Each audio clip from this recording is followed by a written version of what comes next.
আদ্রের এমন লজ্জাহীন কথায় শিশির অস্থিরতায় চোখ নুইয়ে ফেলে। পরক্ষণে চিবুক নামায় গলায়। লাজে আরও বেশি রক্তিম হয়ে ওঠে নাজুক শ্যামলা মুখখানি।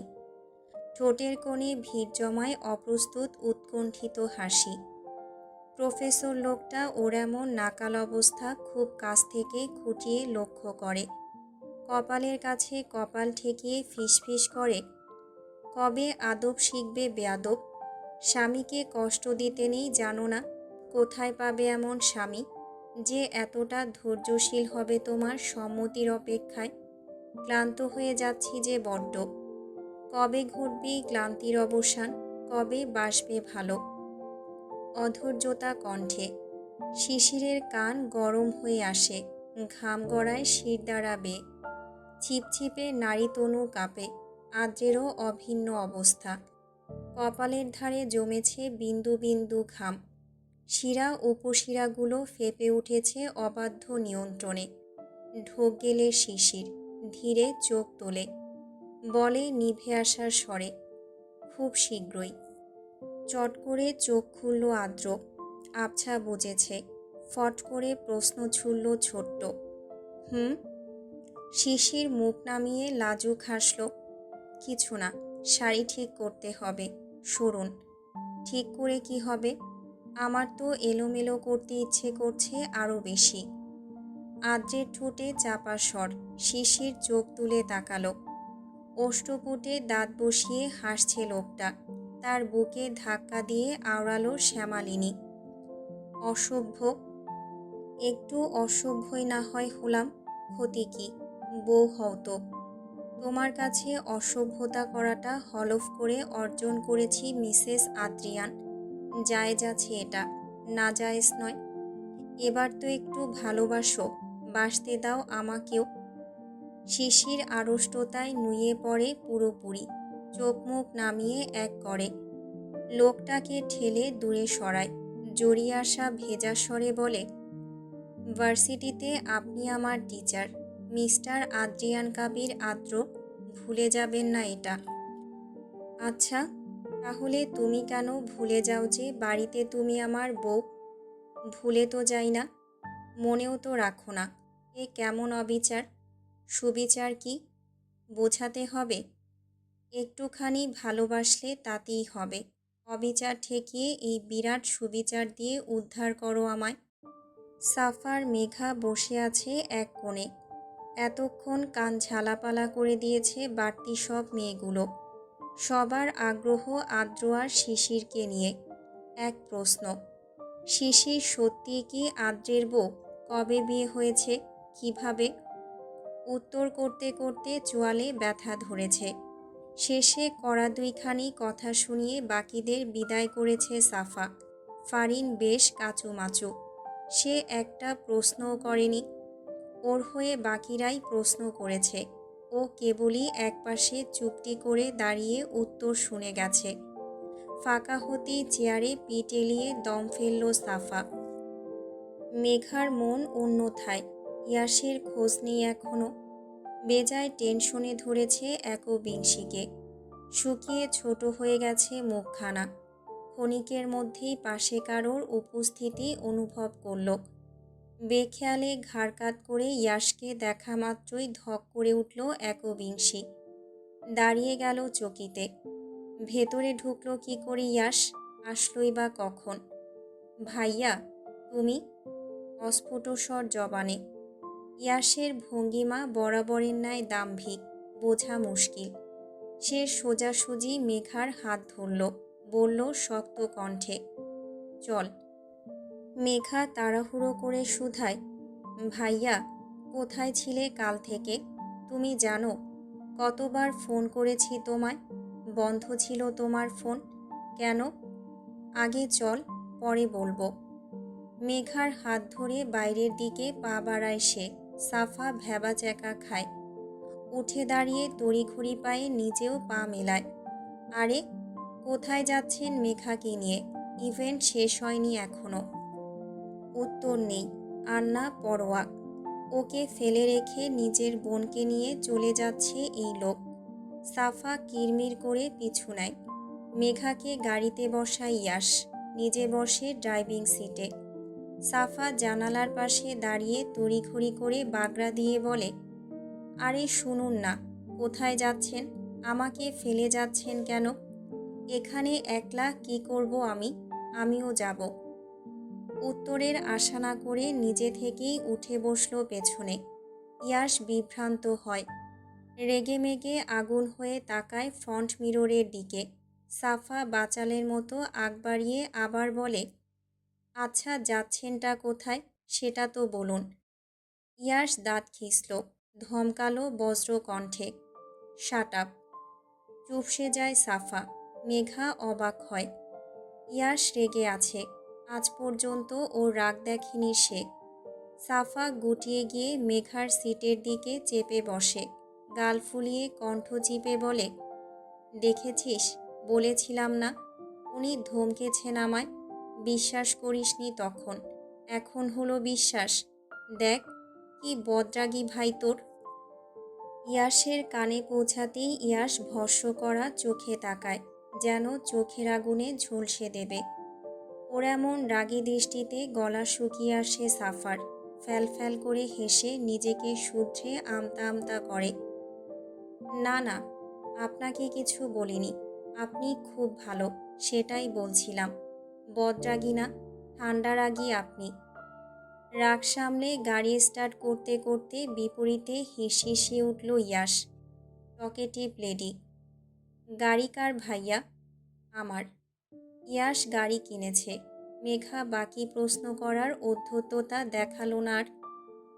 ওদের গাড়িটা সোজা কাবির ম্যানশনে এসেছে। তিনজনে একসাথে বাড়িতে ঢুকলো। দুপুর গড়িয়েছে। মেঘার হাত ছাড়েনি ইয়াশ, নেমেই ধরেছে আবার। ড্রয়িং রুমের কাউকে তোয়াক্কা না করে গটগটিয়ে বোনকে নিয়ে সিঁড়ির দিকে পা বাড়ালো সে। এমন সময় রিনরিনে ডাক পড়ল পিছন থেকে, মেঘা। সিঁড়ির মাঝে থামল দুজনেই, কণ্ঠ পরিচিত। মেঘা চকিতে তাকায়, হেসে ওঠে খুশিতে। সারা, তুই কখন আসলি? সারা অপ্রস্তুত। মেঘার ডাকে ইয়াশের থেকে চোখ সরিয়ে মেঘার দিকে তাকালো। পরক্ষণে চোখ নামিয়ে দীর্ঘ হাঁপ ছেড়ে সামলালো মনের উচাটন। গিলল কয়েক ঢোক, ফের চোখ তুলে হাসার চেষ্টা করল। এগিয়ে উত্তর করল, একটু আগে এসেছি। অতপর পূর্ণ দৃষ্টিপাত করল ইয়াশের পানে, ইতস্তত স্বরে বুলি ফোটালো, কেমন আছেন ভাইয়া? ভালো, তুমি? আলহামদুলিল্লাহ। তোমরা কথা বলো, আমি রুমে যাচ্ছি। আর মেঘা, চেঞ্জ করে ফ্রেশ হয়ে এক্ষুনি আমার কাছে আসবি। ইম্পর্ট্যান্ট কথা আছে তোর সাথে, দেরি যেন না হয়। আর থামল না। লম্বা লম্বা ধাপে সিঁড়ি উঠল সে। চোখের আড়াল হতেই মুখ টিপে হাসল মেঘা। সারার বাহুতে মৃদু ধাক্কা দিয়ে আহ্লাদি সুরে বলল ঘুরিয়ে পেঁচিয়ে, কি ব্যাপার সারামণি, তর্স হয়নি? অসুস্থতা নিয়েই ছুটে এসেছ? ধ্যাত, বাজে বকবি না, আমি সুস্থ আছি এখন। আদ্র ভাইয়ার বউ ভাতে আসলি না কেন তাহলে? জানিসই তো, জ্বর ছিল, এখন ঠিক আছি। ঠিক হয়ে গেছো, তাই না? ডক্টরকে দেখেই ঠিক হয়ে গেলে? চিকিৎসার প্রয়োজনই পড়ল না দেখছি। সারার মুখখানি রাঙা হয়ে ওঠে, হাঁসফাঁস করে বলে, মেঘা, জ্বালাবি না কিন্তু। আচ্ছা, তোকে জ্বালানোর জন্য আছে অন্য কেউ, এখন চল। সাফাকে নিচে একা ফেলে ওরা দুটোতে উপরে উঠে গেল। নিচে ওষ্ঠ উল্টে দাঁড়িয়ে আহত চোখে চেয়ে রইল সাফা। সারাকে সহ্য হয় না তার মেঘার পাশে। সময় নিয়ে চেঞ্জ করে গেস্ট রুমের দিকে পা বাড়িয়েছে মেঘা, সাথে সারা আছে। কড়া নেড়ে ঘরে ঢুকল। নিজেও ফ্রেশ হয়েছে ইয়াশ। লম্বা ডিবানের উপর বসে আছে গুরুভার হয়ে, শক্ত মুখভঙ্গিমা। মেঘা উচ্ছ্বাস মাখা হাসি সমেত আলগোছে ওর পাশে বসল। আহ্লাদি ভাইয়ের আদুরে বোন হয়ে শুধালো, কাল থেকে কোথায় ছিলে ভাইয়া, বললে না তো? বাইরে। কোথায়? আমাদের বাড়িতে। মেঘা কিছুটা নড়ে চড়ে ওঠে। ওদের বাড়িটা এখন তালাবদ্ধ। 5 বছর ধরে ওভাবেই জরাজীর্ণ হয়ে পড়ে আছে। না জানি কি হাল হয়েছে। মেঘার কখনো যায়নি ও বাড়িতে, সাহসে কুলোয়নি ওমুখ হওয়ার। কত শত স্মৃতি জড়িয়ে আছে, সেসব দেখলেই কান্না আসবে, তাই যাওয়া হয়নি আর। ইয়াশ বিরতি নিয়ে নরম গলায় শুধালো, আম্মু, আব্বু, ভাইয়া আর দাদুমণির কবরস্থানে গিয়েছিলাম। তুই যাস না কতদিন? মেঘা চোখ নামায়। ইতিমধ্যে ঝাপসা হয়ে এসেছে 2 চোখ। বলে ধরে আসা কান্না গিলে, যাইনি অনেক দিন হয়। ইয়াশ পরিপ্রেক্ষিতে কিছুই বলল না, আর চোখে সারাকে দেখল। ওর সামনে বলতে চাইল না কিছু। সেকেন্ড কয়েকের মাথায় মেঘা সামলে নেয় নিজেকে। চঞ্চলা হয়ে ওঠে সে। সারাকে টেনে পাশে বসায়, বলে উৎকণ্ঠায়, ভাইয়া জানো, সারা কদিন ধরে খুব অসুস্থ। তুমি না ডক্টর হয়েছ, বিশাল বড় কার্ডিওলজিস্ট। এসবের জন্যই তো এতদিন একলা থেকেছ কত দূরে। আমাকেও ফেলে রেখে চলে গিয়েছিলে। দেখি কত বড় ডক্টর হয়ে ফিরেছ তুমি। সারাকে দেখে বলো তো, ওর কি হয়েছে? ইয়াশ ভ্রু কুঁচকে নিল। ভার গলায় বলল প্রশ্নসূচকে, আমি কেন? তোর বান্ধবীর কি হার্টে প্রবলেম? মেঘা মুখ টিপে হাসে, গলা ছেড়ে বলে, বড্ড ব্যথা হার্টে। তাহলে তো ইমিডিয়েট ট্রিটমেন্ট করতে হবে। এভাবে উপর উপর দেখে তো বোঝা যাবে না এত কম বয়সে হার্টে ব্যথা জন্মায় কিভাবে। মেঘার সাথে তাল মিলিয়ে ইয়াশও কৌতুক করল। সারা চোখ তুলে বলে লজ্জা ঢেকে, ভাইয়া, আপনিও এই পাগলকে সায় দিচ্ছেন? ইয়াশ মুচকি হাসল। প্রসঙ্গ ঘুরিয়ে আলতো স্বরে শুধালো, কি হয়েছে তোমার? তেমন কিছু না, জ্বর ছিল একটু। এখন সুস্থ? হুম। সারা মেয়েটা কেমন শুকিয়ে গেছে। আগে বেশ গুলুমুলু ছিল। ইয়াশোকে দীর্ঘ পলকে পরখ করল। ছোটবেলা থেকেই মেয়েটাকে চেনে। বড্ড ভালো একটা মেয়ে। মেঘার খুব আপন, ইয়াশেরও বেশ পছন্দের। সেটা কেবলই ছোট বোনের মতোই।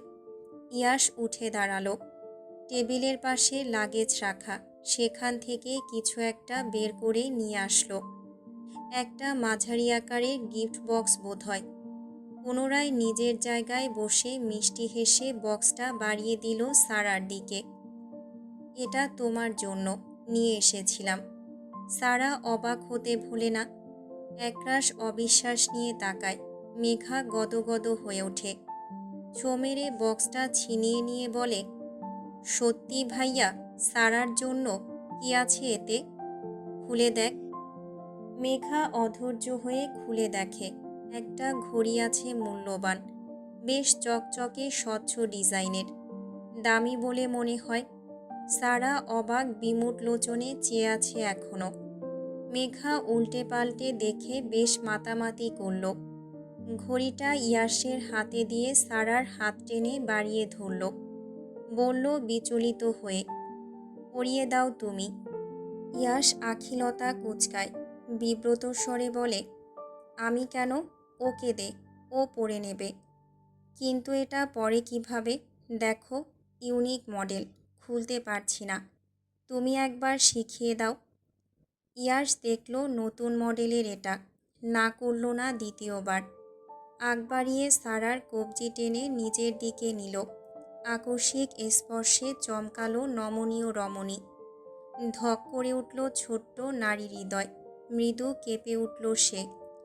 ইয়াশ আলগোছে কবজিতে বেঁধে দিল ঘড়িটা। রমণীর হৃদস্পন্দন বেড়েছে অস্বাভাবিক। বেগতিক চলাচল হৃৎপিণ্ডের। ঘড়ি বাধা হতেই তড়িঘড়ি করে হাত টেনে সরালো সে। চোখ নামিয়ে শুষ্ক ঢোক গিলল। কিছু মুহূর্ত মেঘার পকর পকর শোনার পর ইয়াশ নিজেকে ধাতস্থ করে ডাকে, সারা। জি। ডোন্ট মাইন্ড, বাট একটু বাইরে যাবে? মেঘার সাথে আমার কিছু কথা আছে। দ্বিমত করল না সারা।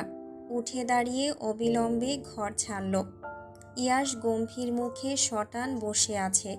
মেঘার হাসি হাসি মুখখানা কিছুটা মলিন হয় ওর এমন গাম্ভীর্যতা দেখে। কাজ ঘেঁষে বলে নরম গলায়, কি হয়েছে ভাইয়া? উত্তর না করে আবার উঠে দাঁড়ালো ইয়াশ। ফের লাগেজ থেকে কিছু বের করল।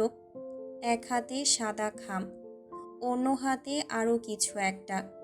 সেটাকে মেঘার সামনে ডিভানের উপর শব্দ করে ফেলল সে। মেঘা চকিতে যায়, পাসপোর্ট একটা। রমণী ছ্যাঁত করে ওঠে, বুঝেও অবুঝের ন্যায় প্রশ্ন ছড়ে, এটা কার ভাইয়া? তোর। তৎক্ষণাৎ ধক করে ঢোক গিলল মেঘা। ইয়াশ আবার বলে, বলেছিলি তো সব গোছগাছ করে রেখেছিস। 21 তারিখে চলে যাচ্ছি আমরা, সকাল 9টায় ফ্লাইট। নড়ে চড়ে পিছিয়ে বসে একবিংশী, এক হাত চেপে ধরে অন্য হাতে, পরপর ঢোক গেলে। ইয়াশ পাশে বসে, রাশভারী গলায় শুধোয়, কি হলো? উত্তরের অপেক্ষায় থাকে না। ব্যস্ত হাতে খাম থেকে একটা টান টান করকরে কাগজ বের করে। সেটাও রাখে মেঘার চোখের সামনে কাচের ডিবানের উপর। মেঘা আধো ভেজা চোখে তাকায়। কাগজটা পুরোপুরি লক্ষ্য না করলেও উপরে ভেসে ওঠা একটা ইংরেজি ওয়ার্ড দেখে কলজে ছ্যাঁত করে উঠল রমণীর। বড় বড় অ্যালফাবেটে লেখা ডিভোর্স। বাকিটা দেখার প্রয়োজন হলো না। এই একটা শব্দ। এটা দেখেই মাথা চড়কে ওঠে একবিংশীর। ছলাৎ করে চমকে তাকায় ইয়াশের দিকে। চোখের পানি আটকায় বহু কষ্টে। অস্ফুটে উচ্চারণ করে বাঁধা গলায়, ভাইয়া, এটা কি? Divorce paper. ইয়াশের নির্বিকার উত্তর। একটা কলম বাড়িয়ে দিয়ে আবার আদেশ করে, সাইন কর, বাকিটা আমি সামলে নেব।